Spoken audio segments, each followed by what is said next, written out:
Good afternoon, Sooner Nation. I want to wish everybody a very happy post Thanksgiving. I hope everyone's holiday was safe and you got as much food as possible that you wanted. I know I visited the relatives over the break, and not only was it nice and relaxing, I'm not going to lie, I gorged on a lot of food. So much tasty food. So much tasty food. Remember, carbs do not count on Thanksgiving. They count on the next day when you have to run it off like I'm going to have to this weekend following the next week because we have Christmas coming up. But remember, on the day of, they do not count. Before we get into the preview of the game, I do want to mention this is the last regular season of the game, or last game of the regular season. And I want to thank everybody for joining in and who's been with me throughout this entire 2021 season. I think from all the videos that I've done from preview and post game, I think I've only missed one, and it was because it never recorded the audio, and I was not aware of it until I had time. I had to go to a game at that point with it. That being said, I still hope to continue to do this into the post game as well as bowl season, as well as continue doing live streams like I do Sunday nights at 8 o'clock with Oni Kuno and Gavin at this point. So again, thank y'all again. I look forward to even doing it next year at this point. I've really enjoyed just returning in the vlogging. But that being said, let's put all that aside. Let's talk about why the real reason y'all are here. It all came down to this. It's the Wheel of Destiny that we spun the earlier part of the season has decided that the Pokes would be Oklahoma's matchup in the Big 12 championship game. So whoever has their bingo cards, mark that off. You got a bingo, possibly, maybe, if OU makes it. That's the big key. OU has to make it. Baylor and I, like I've told y'all before, I want to do my videos on Thursday nights or Friday nights with it, but I like to see things that happen the day of. So that being said, I'm recording this right after the Baylor game, and Baylor itself won earlier today. So that means that OU must win today to go into the Big 12 championship. There's no room for error. Last week I said thanks K State, thanks. This week, thanks Texas Tech, thanks, thank you, thank you, thank you. So that all being said, there is a lot of line, a lot of stuff on the line for both teams. For OU, OU's walking into this bedlam as the underdog this year, though I mean with it being such a lopsided rivalry of the season, even ranked lower, I don't think OU ever walks in as the underdog. I think something it's like 90 and 18. I need to go back and check. Like I said, it was going to be OU was realistically was going to reach 100 wins before OSU reached 20 at this point. I mean as well, to be fair, when was the last time that an actual OU OSU squad that were both fully loaded went at it at each other and OSU came out with the victory? It'd have to be before 2000 because anytime I can think of it, they were due to luck and some flukes at this point, or just so much key injuries on either side of the ball at that point with it.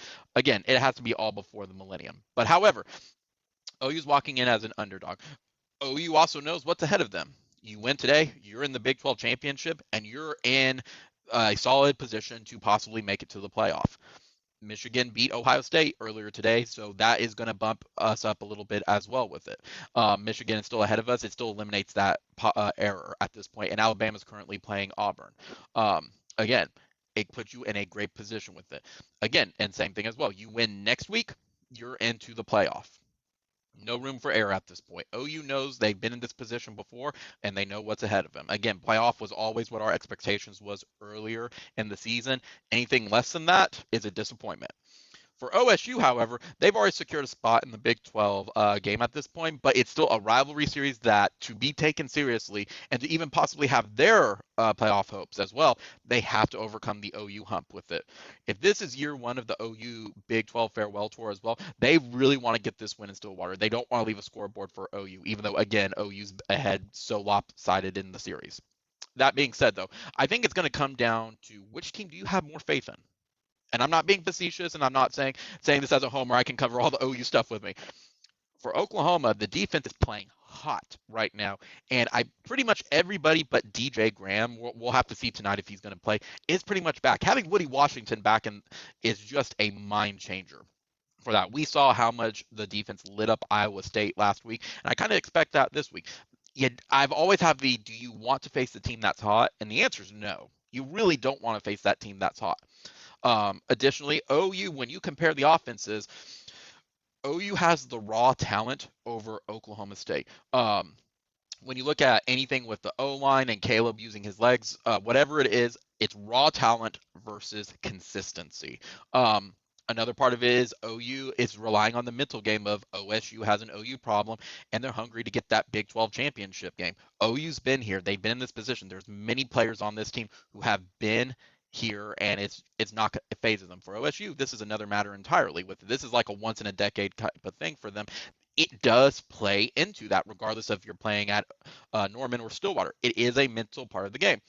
And again, finally, and everyone has to admit, OU plays better when their backs are against the wall. Now, that being said, OU has not done as well on the road this year versus at home.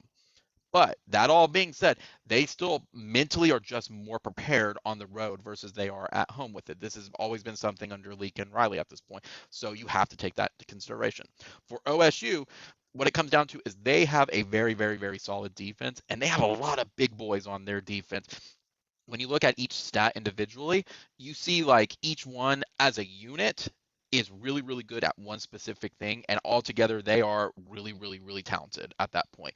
The other part is they are very consistent with the offense. They may not score big points, they may not run it down your throat, they may not make these huge plays and everything like that, but they're consistent with it. So it boils down to, do you go with OU taking the defenses out? Do you go with the raw talent on the offense, or do you go with consistency on the offense?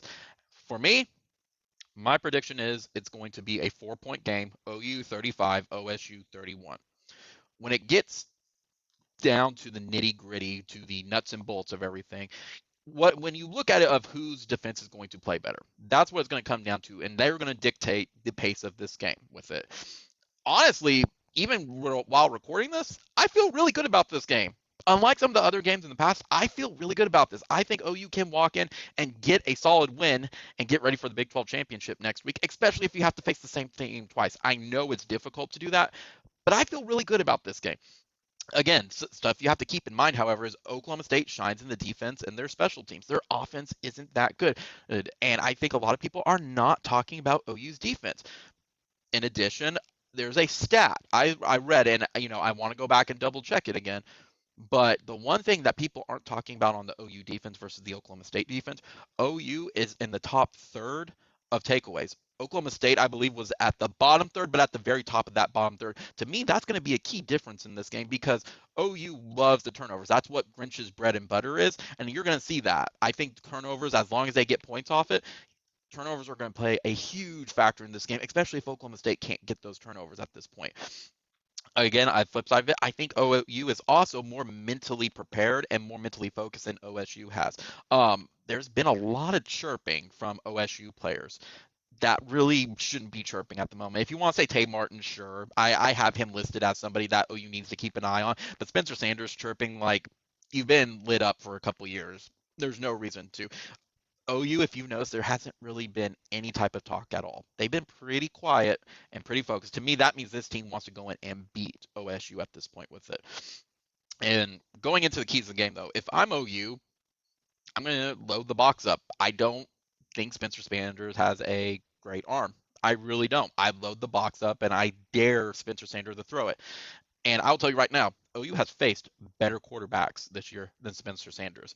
Pretty much do exactly what you did against Brock Purdy, and you're going to win this game at this point. Make Spencer Sanders run for his life in the backfield all night long. Make them respect the defense that we have at this point. For the offense, develop the run game and make sure Caleb's legs are involved in this game. I think one of the big things I've noticed is when he's taking too many reads, he's going to get sacked in the back. Let's have his legs do some of that work at this point. We can see that Caleb is a fast player and that he can outrun any of those D-line guys. Make him get his legs involved and make them respect the run game as well. Again, get the run game involved as well. Lincoln Riley, all I have to say is run the ball. Run the ball. Run the ball. So, like I said, get that involved as well. And for Caleb as well, for the passing game, yes, I know you want to go for the home run, but let's develop the short yardage game.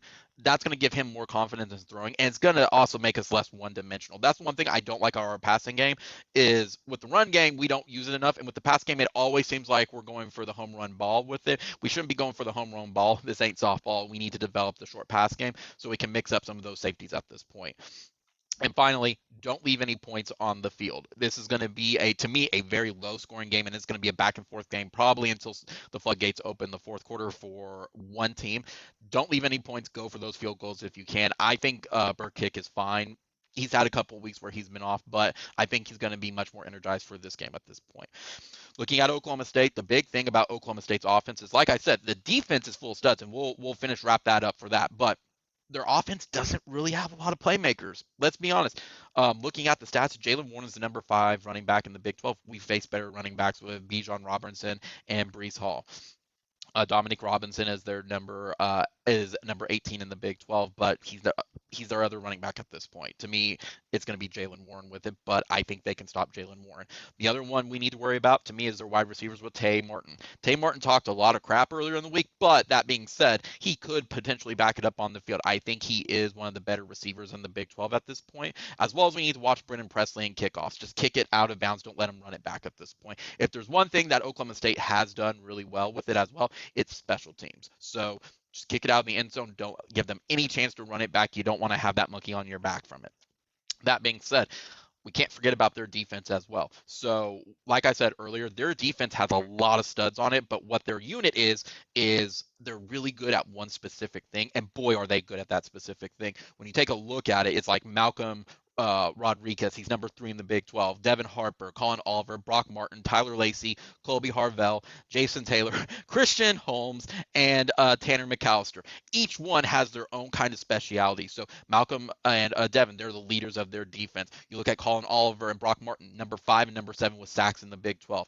Tyler Lacey is number 19 with sacks in the Big 12. Then you also have like Colby Harvell and Jason Taylor with 3 INTs this season and 2 INTs this season. And then Christian Holmes, it's number 20 is tied by a lot, but he has an interception as well. But that being said with it, there's guys, they are really good at that one thing that they do. That's what I would be worried about with it. The flip side of it as well is if you want to take a look at the weaknesses, I think it's going to be Brendan Evers, Israel Antwine, Jarek Bernard Converse, and Jason Taylor second.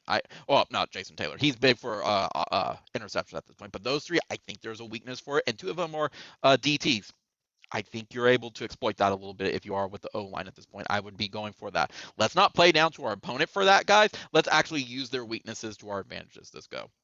So like I said, when we put everything to the side, though, put away stats, put away whose defense you want to, who do you think's defense is better, what offense is going to show up, as well as to like consistency versus raw talent. This is what it boils down to me personally and why I picked OU. End of the day, Gundy has never coached any type of aggressive games. We have seen it in the past that unlike coaches like Campbell or Arnanda, Riley just has Gundy's number because Gundy coaches very, very conservatively. We can complain about Riley's play calling, but he usually has Gundy's number. And I can't realistically pick Oklahoma State to win when Gundy is still coaching at that point. I can't. He's not an aggressive coach for that. Again, I mentioned a stat that other people are not paying attention to. The takeaways. Takeaways to me are going to be important, and OU has the takeaways over OSU.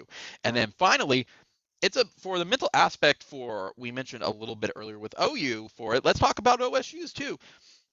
Baylor beat Tech. You know who your opponent's going to be next week of either OU or Baylor in the Big 12 championship. Does that mean you're going to be mentally there? Of are you preparing for mentally with it? Are you going to be looking to next week to one of those teams with it? Are you going to get the jitters from being there from first time in almost a decade at this point? What type of mental game is there going to be stress of it? Of like, well, if you lose today, that's going to be a letdown. You're not going to be in the playoff, and now we're just playing for a Big 12. Like, a lot of that pressure is there with it, and I think that is going to be an important component from OU, who's been there, versus OSU, who is rarely there. Like I said, I think that is an component that people aren't talking about, and you can't ignore it. It's not even the OU-OSU problem. I do think that's something you have to talk about. Now, that all being said, guys, that's my show for it. Comment, rate, subscribe, and click the little bell up top. I've been recommended for that, guys. That notifies y'all when I upload a video. Again, so click all that stuff. Guys, good luck tonight. Boomer Sooner, only one Oklahoma, and Pokes, rent is due because it's football time in Oklahoma. Boomer Sooner!